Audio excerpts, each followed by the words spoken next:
तारीख में पहली मर्तबा पाकिस्तान भर में फेडरल लेवल के ऊपर छुट्टी का ऐलान किया गया। पिछले 25 जो छुट्टियां कज़ा हो गई उनका क्या करना है। क्या ये जो आज यौम तकबीर की छुट्टी का ऐलान किया गया, क्या ये कोई पॉलिटिकली मोटिवेटेड मूव है? क्या इमरान खान साहब की अदालतों में आज पेशी होनी थी जिसको डिले करवाना था, इस वजह से आज छुट्टी का ऐलान किया गया?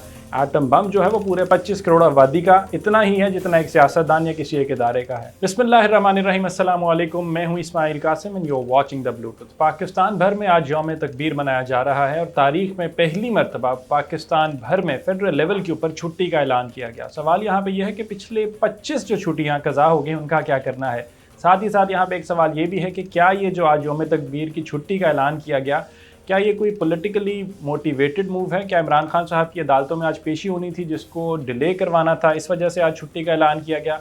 या फाइनली क्या ये जो PMLN है उन्होंने इस वजह से किया सो दैट वो कोई पॉलिटिकल माइलेज हासिल कर सके, पूरी दुनिया को बता सकें, पाकिस्तान की आवाम को बता सकें कि भाई ये हमारी ओनरशिप है, इसकी मियाँ साहब की तस्वीर लगाई जाएँ, अखबारों में इश्तेहारात दिया जाए और ये सारा कुछ किया गया। लेकिन इन पॉलिटिकल नैरेटिव से हटकर कुछ लॉजिक की बातें हैं जिनको पाकिस्तान की आवाम के लिए समझना बहुत ज़्यादा ज़रूरी है।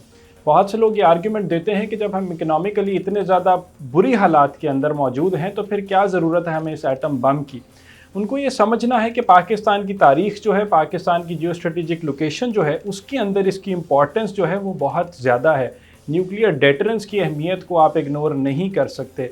अगर मैं यहाँ पे एग्जांपल दूँ आपको ग्लोबल लेवल के ऊपर, तो आपको रशिया यूक्रेन का कॉन्फ्लिक्ट समझ में आता है कि किस तरह से यूक्रेन, जिसने ह्यूमन कैपिटल के ऊपर तो बहुत ज़्यादा इन्वेस्ट किया, लेकिन उसके पास न्यूक्लियर डेटरेंस ना होने की वजह से, ऑल दो कि अमेरिका ने पूरी सपोर्ट दी, पूरे यूरोप ने सपोर्ट दी, वो कुछ भी अपना दिफा नहीं कर सका और रशिया ने उसको तबाह बर्बाद करके रख दिया।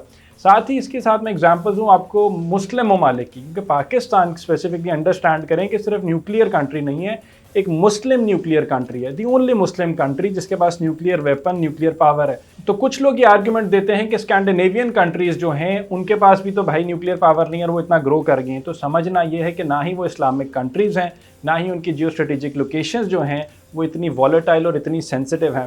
पाकिस्तान से हटकर जब आप दूसरे मुसलमान ममालिक को देखते हैं, सीरिया की बात करें, यमन की बात करें, ईरान की बात करें, इराक की बात करें, अफ़गानिस्तान की बात करें, यमन की बात करें, तो मतलब इतनी एग्जांपल्स आपके सामने मौजूद हैं मुस्लिम कंट्रीज़ की कि जिनके पास डेटरेंस नहीं थी, उन्होंने जितना मर्जी ग्रो करने की कोशिश की है, तो वेस्ट ने जब दिल चाहा है उनको तबाह बर्बाद करके रख दिया है। तो यौम तकबीर को मनाते टाइम ये समझना है कि आप अपनी पॉलिटिकल डिफरेंसेस की वजह से कहीं पाकिस्तान की सुवरेनिटी को दाव पर ना लगा दें। एटम बम जो है वो पूरे 25 करोड़ आबादी का इतना ही है जितना एक सियासतदान या किसी एक इदारे का है। इस यौम तकबीर के मौके पर इख्तलाफात को भुलाकर पाकिस्तान की सालमियत और पाकिस्तान की ग्रोथ के लिए दुआ करनी चाहिए। This is me Ismail Qasim signing out, until next time जी, अल्लाह हाफ़िज़।